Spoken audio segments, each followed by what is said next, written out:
Assalamualaikum warahmatullahi wabarakatuh.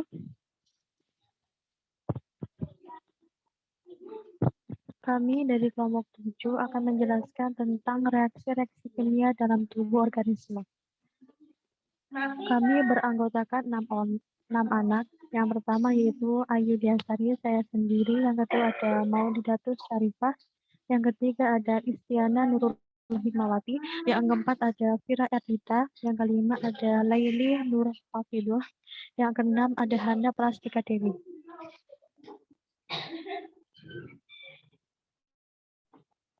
Kami di sini akan menjelaskan tentang macam-macam jenis reaksi. Yang pertama yaitu reaksi redoks, yang kedua ada reaksi esterifikasi, yang ketiga ada reaksi transmisi, yang keempat ada reaksi fosforilisasi, yang kelima ada reaksi karboksilasi. Baik, pertama kita akan menjelaskan tentang reaksi redoks yang akan dijelaskan oleh saya sendiri, Ayu Diasari.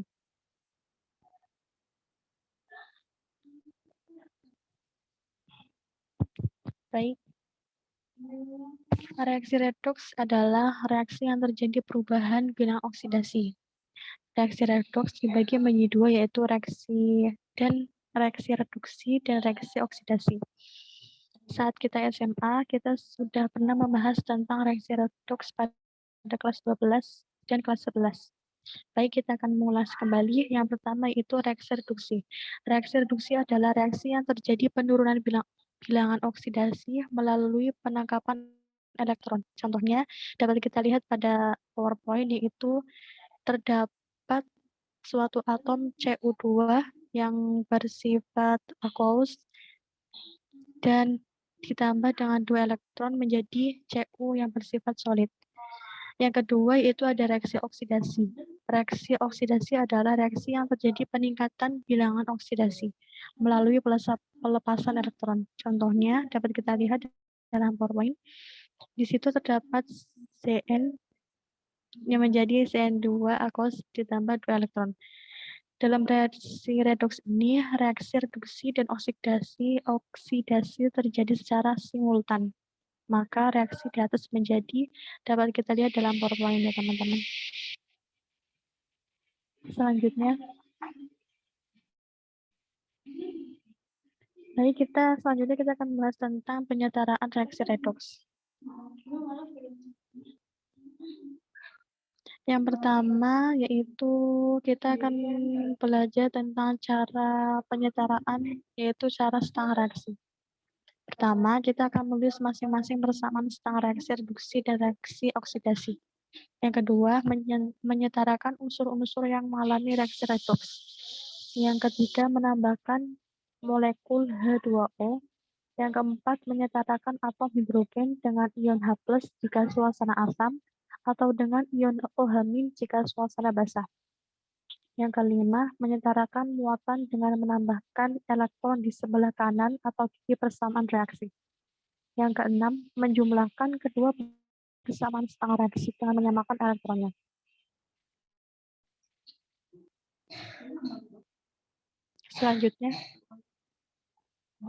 Selanjutnya kita akan membahas tentang cara penyetaraan reaksi redoks dengan cara perubahan bilangan oksidasi atau biloks, yaitu dengan tahapan pertama, menyetarakan atau menyamakan unsur-unsur yang mengalami perubahan bilangan oksidasi.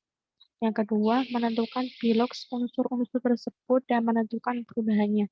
Yang ketiga, menyamakan kedua perubahan biloks. Yang ketiga, menentukan jumlah muatan di ruas kiri dan ruas kanan. Yang keempat, menyamakan muatan dengan cara, yaitu yang pertama, ketika muatan di ruas kiri lebih negatif, maka menambahkan ion H+ sebanyak perbedaan muatan. Ini berarti reaksi berlangsung dalam suasana asam. Jadi, jika reaksi berada dalam suasana asam, itu ada penambahan H+ di ruas kiri. Selanjutnya, jika reaksi berada dalam suasana basah, maka di ruas kiri, di ruas kanan, itu akan ditambahkan ion OH-. Yang selanjutnya itu menyamakan atom hidrogen di ruas kiri dan kanan dengan cara menambahkan H2O. Selanjutnya akan dijelaskan reaksi esterifikasi yang dijelaskan oleh Mbak.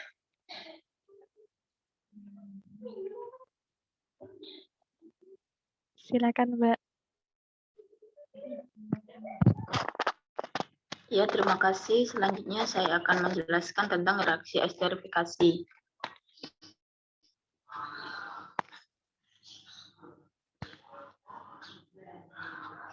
Next, Mbak. Ya, reaksi esterifikasi merupakan reaksi antara asam karboksilat dengan alkohol yang akan menghasilkan ester dan air. Asam karboksilat yang digunakan dapat berasal dari asam lemak bebas atau FFA yang terkandung dalam minyak nabati atau berupa distilat asam lemak sawit. Apa sih tujuan dilakukan reaksi esterifikasi itu? Reaksi esterifikasi dilakukan untuk menghilangkan asam lemak bebas dengan cara mereaksikan asam lemak bebas dengan alkohol menggunakan bantuan katalis asam sulfat. Reaksi esterifikasi bersifat reversibel dan relatif lambat. Maka dari itu, untuk mempercepat jalannya reaksi dan meningkatkan hasil, diperlukan adanya pengadukan yang baik, penambahan katalis dan reaktan berlebih agar reaksi bergeser ke kanan. Sedangkan katalis yang biasa digunakan untuk proses esterifikasi adalah H2SO4 atau asam sulfat, HCl, HF, dan H3PO4. Next, Mbak. Nah, adapun faktor yang mempengaruhi reaksi esterifikasi. Yang pertama yaitu waktu reaksi. Waktu reaksi berpengaruh terhadap penurunan asam lemak bebas atau FFA. Semakin lama waktu reaksi, kadar FFA yang dihasilkan akan semakin berkurang. Ini menandakan terjadinya reaksi antara FFA dengan metanol yang akan menghasilkan ester. Lamanya waktu reaksi memberikan kesempatan kepada molekul-molekul senyawa untuk bereaksi semakin besar, sehingga FFA yang tersisa semakin berkurang. Yang kedua yaitu suhu. Suhu juga berpengaruh terhadap reaksi esterifikasi. Suhu yang tinggi akan menyebabkan gerakan molekul-molekul senyawa semakin cepat. Energi kinetik yang dimiliki molekul-molekul pereaksinya akan semakin besar, sehingga tumbukan antar molekul pereaksi juga akan meningkat. Hal ini sesuai dengan persamaan Arrhenius yang menyatakan bahwa dengan naiknya suhu, maka konstanta kecepatan reaksi juga akan meningkat. Dengan naiknya nilai konstanta, kecepatan reaksi akan menyebabkan laju reaksi semakin besar. Karena laju reaksi berbanding lurus dengan konstanta kecepatan reaksi. Faktor yang ketiga yaitu konsentrasi katalis. Saat konsentrasi katalis dinaikkan, konversi asam lemak bebas turut terjadi kenaikan juga. Kenaikan ini disebabkan karena dengan adanya katalis akan menurunkan energi aktivasi reaksi, sehingga konstanta kecepatan reaksi akan meningkat dan laju reaksi esterifikasi akan ikut meningkat juga. Next. Ya, reaksi ketiga yaitu reaksi transaminase yang akan dijelaskan oleh Saudara Istiana Nurul Hikmawati.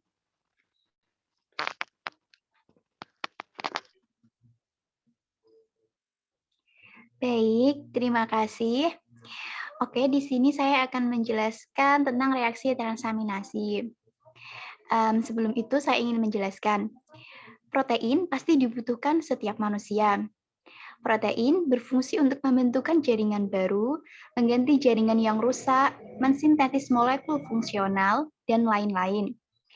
Protein dicerna oleh tubuh melalui metabolisme protein. Metabolisme protein merupakan proses kimia dan fisik yang mencakup pada perubahan anabolisme dan katabolisme. Dalam proses katabolisme melibatkan reaksi-reaksi, yang salah satunya adalah reaksi transaminasi. Apa sih reaksi transaminasi itu? Reaksi transaminasi adalah proses pemindahan gugus asam amino dari suatu asam amino ke senyawa lain, biasanya asam keto, sehingga terbentuk asam amino lagi yang berbeda dari asam amino yang pertama. Di mana tempat terjadinya reaksi transaminasi? Reaksi transaminasi terjadi dalam mitokondria maupun dalam cairan-cairan. Semua enzim transaminasi tersebut dibantu oleh piridoksal fosfat sebagai koenzim. Piridoksal fosfat tidak merupakan koenzim pada reaksi hanya transaminasi, tetapi juga pada reaksi-reaksi metabolisme yang lain. Bagaimana proses terjadinya reaksi transaminasi? Dalam reaksi transaminasi ini, gugus asam amino dari suatu asam amino dipindahkan dari salah satu dari ketiga senyawa keto, yaitu asam pirufat, alfa-ketoglutarat, atau ksaloasetat, sehingga senyawa-senyawa keto ini diubah menjadi asam amino, sedangkan asam amino semula diubah menjadi asam keto. Next slide.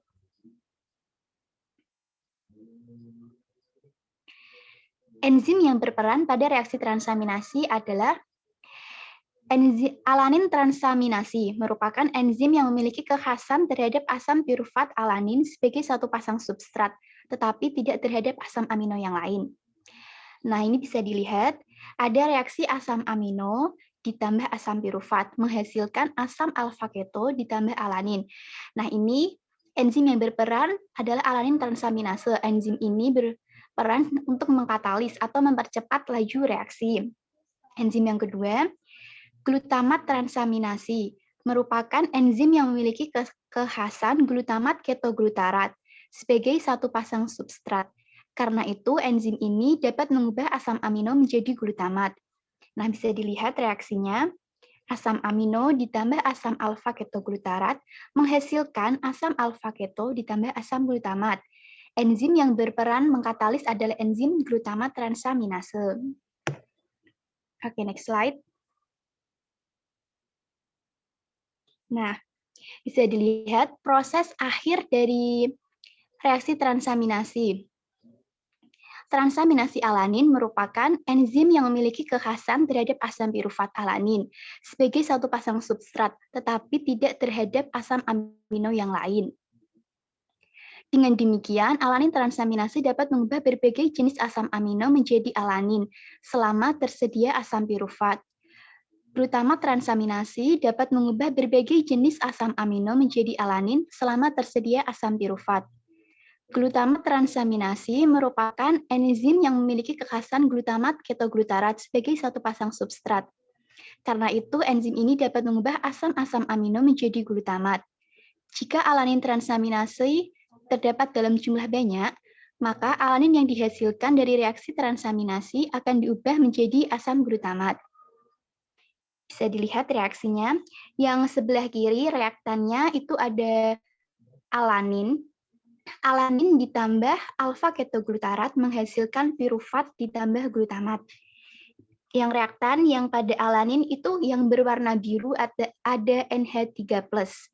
Nah, ketika menjadi produk, NH3+-nya itu dipindah ke glutamat. Hasilnya, asam pirufat ini akan menuju ke reaksi diaminisasi, sedangkan asam glutamatnya akan menuju ke siklus Krebs. Oke, sudah. Materi selanjutnya, reaksi fosforilasi akan dijelaskan oleh Vira Erlita. Kepadanya dipersilahkan. Baiklah, di sini saya akan menjelaskan reaksi fosforilasi. Oke, next. Reaksi fosforilasi adalah penambahan kimiawi dari gugus fosforilasi PO-3 ke molekul organik. Penghapusan gugus fosforilasi disebut defosforilasi. Baik fosforilasi dalam defosforilasi dilakukan oleh enzim, misalnya kinofase. Fosfontransferase fosforilasi penting dalam bidang biokimia dan biologi molekuler. karena ini merupakan reaksi kunci dalam fungsi protein dan enzim, metabolisme gula, serta penyimpanan dan pelepasan energi. Oke, next. Tujuan fosforilasi. Apa itu tujuan fosforilasi? Yaitu satu, penting untuk glikolisis, lalu mempertahankan hemostasis dengan mengatur reaksi kimia yang membutuhkan energi, lalu digunakan untuk interaksi protein-protein, digunakan dalam degradasi protein dan mengatur penghambatan enzim. Oke, next. Macam-macam fosforilasi. 1. Fosforilasi glukosa, yaitu tempat terjadinya pada rantai transport elektron dalam mitokondria. Yang kedua, fosforilasi protein, tempat terjadinya pada treonin dan tirosin pada eukariota dan histidin pada prokariota. Yang ketiga, ada fosforilasi oksidatif, tempat terjadinya yaitu pada mitokondria. Oke, next. Fosforilasi glukosa adalah molekul kecil yang mudah menembus sel. Fosforilasi membentuk molekul yang lebih besar yang tidak dapat dengan mudah memasuki jaringan. Jadi, fosforilasi sangat penting untuk mengatur konsentrasi glukosa darah. Konsentrasi glukosa pada gilirannya secara langsung berkaitan dengan pembentukan glikogen. Fosforilasi glukosa juga terkait dengan pertumbuhan jantung. Terjadinya proses fosforilasi glukosa. Terjadinya pemindahan gugus fosfat dari ATP ke glukosa pada atom C, nomor X, sehingga membentuk glukosa fosfat. Senyawa ini akan memperoleh energi bebas dari penguraian ATP menjadi ADP dengan bantuan enzim heksonikase. Oke, next.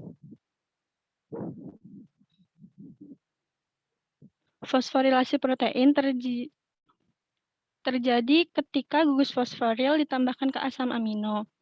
Biasanya asam amino adalah serin, meskipun fosforilasi juga terjadi pada treonin dan virosin pada eukariota dan histidin pada prokariota. Ini adalah reaksi esterifikasi, di mana gugus fosfat bereaksi dengan gugus hidroksil min OH dari rantai samping serin. Setelah terjemahan dari template RNA, reaksi kebalikannya desfosforilasi dikatalisis oleh protein fosfatase. Oke, next.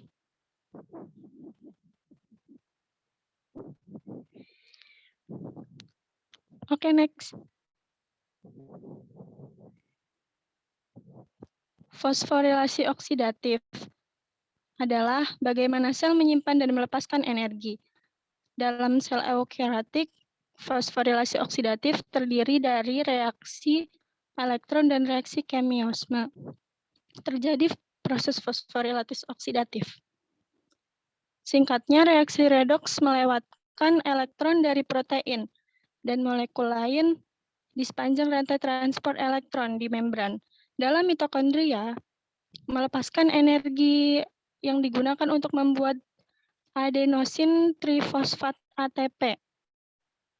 ATP sintase untuk mensintesis ATP ketika ATP mengalami defosforilase yang dapat digunakan sel. Oke, next.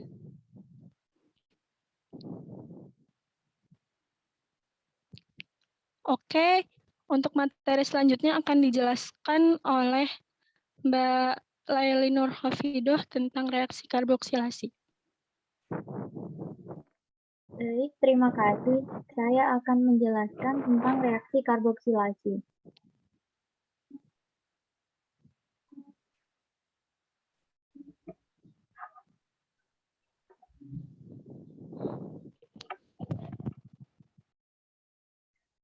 Apa sih asam karboksilat itu?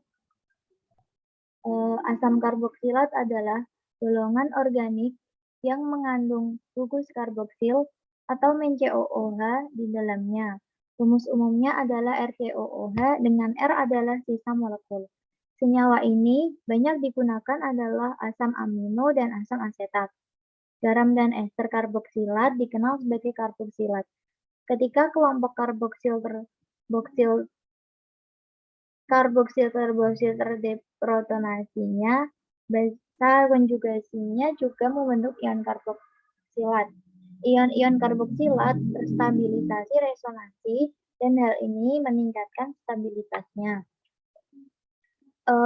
Apa sih kegunaan asam karboksilat itu? Ada beberapa macam kegunaan asam karboksilat, yaitu satu untuk membentuk sabun, untuk pembuatan sabun. Yang kedua, untuk industri makanan yang menggunakan banyak asam organik. Yang ketiga, industri farmasi digunakan dalam pembuatan obat seperti aspirin dan penicillin. Lalu yang keempat, asam asetat digunakan sebagai koagulan dalam pembuatan karet. Yang kelima, sebagai bahan pewarna parfum dan rayon. Lalu apa pengertian dari reaksi karboksilasi itu? Jadi, reaksi karboksilasi adalah sebuah reaksi kimia di mana gugus asam karboksilat diproduksi dengan memperlakukan substrat dengan karbon dioksida. Reaksi sebaliknya yaitu dekarboksilasi. Maksudnya dekarboksilasi yaitu lawannya reaksi karboksilasi. Dalam kimia, istilah karbonasi kadang-kadang digunakan secara sinonim dengan karboksilasi, terutama ketika diterapkan pada reaksi karbonionik dengan CO2. Lebih umum, karbonasi biasanya menggambarkan produksi karbonat. Lalu, aplikasi pada reaksi karboksilasi yaitu pada siklus Calvin-Benson. Di sini saya akan menjelaskan bagaimana sih reaksi pada siklus Calvin itu. Reaksi karboksilasi pada siklus Calvin dimulai dengan fiksasi CO2 oleh ribosa difosfat karboksilase atau RUBP membentuk 3 fosfogliserat. RUBP merupakan enzim alosentrik yang distimulasi oleh 3 jenis perubahan yang dihasilkan dari pencahayaan kloroplas. Yang pertama yaitu reaksi pada enzim distimulasi oleh peningkatan pH. Jika kloroplas diberi cahaya, ion H+ ditransport dari stroma ke tilakoid yang menghasilkan peningkatan pH stroma dan menstimulasi enzim karboksilase. Yang kedua, reaksi ini distimulasi oleh Mg2+ yang memasuki stroma daun sebagai ion H+. Jika kloroplas diberi cahaya, yang ketiga yaitu reaksi distimulasi oleh NADPH yang dihasilkan oleh fotosistem 1 selama pemberian cahaya. Fiksasi CO2 merupakan reaksi gelap yang distimulasi oleh pencahayaan kloroplas. Fiksasi CO2 melewati proses karboksilasi, reduksi, dan regenerasi. Pada proses karboksilasi melibatkan penambahan CO2 dan H2O ke RUBP membentuk 2 molekul 3 fosfogliserat atau 3 PGA. Kemudian pada fase reduksi, gugus karboksil dalam 3 PGA direduksi menjadi 1 gugus aldehida dalam 3 fosfogliseratida atau 3 pegal dehida. PKAL-dehida maksudnya. Reduksi ini terjadi secara langsung, tetapi gugus karboksil dari 3 PGA pertama-tama diubah menjadi ester. Jenis anhidrida asam pada 1,3 bifosfogliserat dengan penambahan gugus fosfat terakhir dari ATP. ATP ini timbul dari fotofosforilasi dan ADP yang dilepas ketika 1,3 bis PGA terbentuk, yang diubah kembali dengan cepat menjadi ATP oleh reaksi fotofosforilasi tambahan. Bahan reduksi yang sebenarnya adalah NADPH yang menyumbang 2 elektron secara bersamaan. Lalu Pi dilepas dan digunakan kembali untuk mengubah ADP menjadi ATP. Yang kedua, Pada fase regenerasi, yang diregenerasi adalah RUBP yang diperlukan untuk reaksi dengan CO2 tambahan yang berdifusi secara konstan ke dalam dan melalui stomata. Pada akhir reaksi Calvin, ATP ketiga diperlukan bagi tiap molekul CO2 yang ditambah, digunakan untuk mengubah ribulosa 5-fosfat menjadi RUBP. Berdasarkan cara memproduksi glukosa, tumbuhan dapat dibedakan menjadi tumbuhan J4, J3 dan J4. Tumbuhan J3 merupakan tumbuhan yang berasal dari daerah subtropis, dan tumbuhan ini menghasilkan glukosa dengan pengolahan CO2 menjadi siklus Calvin yang melibatkan enzim Rubisco menjadi 16 CO2. Sekian materi yang dapat saya sampaikan. Selanjutnya yaitu kesimpulan dari seluruh reaksi kimia yang akan dijelaskan oleh Mbak Hana Prastika Dewi. Kepadanya disilakan. Terima kasih Mbak Laili. Dapat disimpulkan bahwa dalam tubuh organisme terdapat 5 reaksi kimia, yaitu reaksi redoks, reaksi esterifikasi, reaksi transaminasi, reaksi fosforilasi, dan reaksi karboksilasi.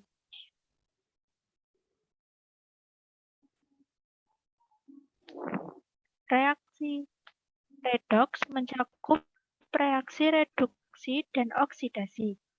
Penyetaraan reaksi redoks dapat dilakukan dengan 2 cara, yaitu cara setengah reaksi dan cara perubahan bilangan oksidasi atau biloks.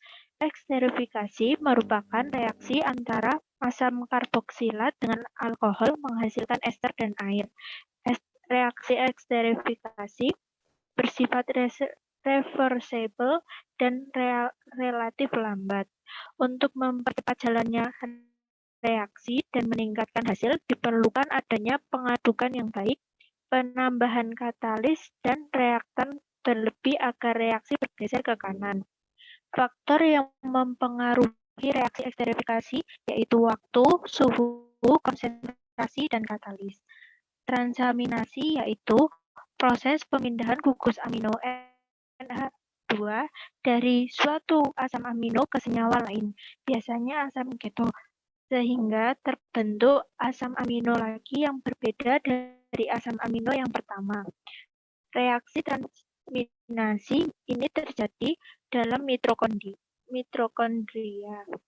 Fosforilasi adalah penambahan kimiawi dari gugus fosforil PO3 ke molekul organik, sedangkan penghapusan gugus fosforil disebut defosforilasi.